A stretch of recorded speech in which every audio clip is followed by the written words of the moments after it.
Hey everyone, today I'm going to show you how to win this position. It's very well known between strong players how to get the pawn breakthrough in this particular endgame, and I'm going to show you how. But before I do, just take 5 minutes just to pause this video and see if you can figure out what move you should play as white in this position.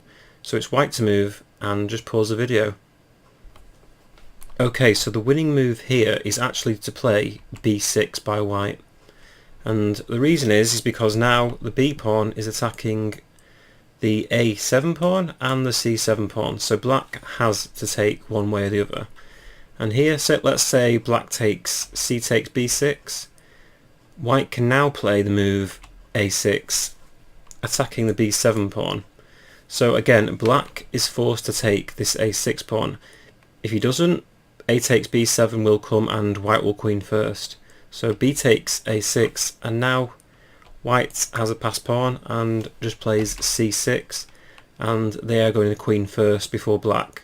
So play would continue b5, c7, b4, and white gets a queen and the game is over. So after b6, and if black takes with the a pawn instead, a takes b6, there comes c6, b takes c6, and now a6. White has a passed pawn, and play would continue, let's say b5, a7, b4, and white queens first and will deliver checkmates in a matter of moves. So again, these pawn structures are very important to know, and it will make you a much stronger player in the endgame. To demonstrate the importance of these breakthroughs, I'd like to show you this other game. Here it's black to move, and in this particular game black actually resigned here, but he actually missed a winning move. So just pause the video and see if you can spot this move and breakthrough for black. If you manage to spot the move c4 here, you've got some brownie points, because this actually wins the game for black. Because as you can see, if d takes c4 here, white loses to a4, and if b takes a4, black can now play b3, c takes b3, and now d3, and they're going to queen that pawn. So again, let's take a look at this. c4 is the key move here. If white decides to just wait with king to g3, black can now play a4 with another breakthrough.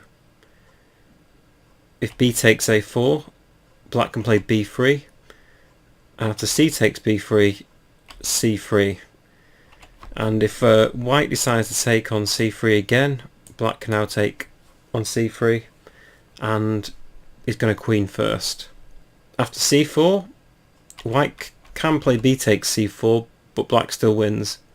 After a4, c5, a3, takes, c6, a2, c7, queen, queen.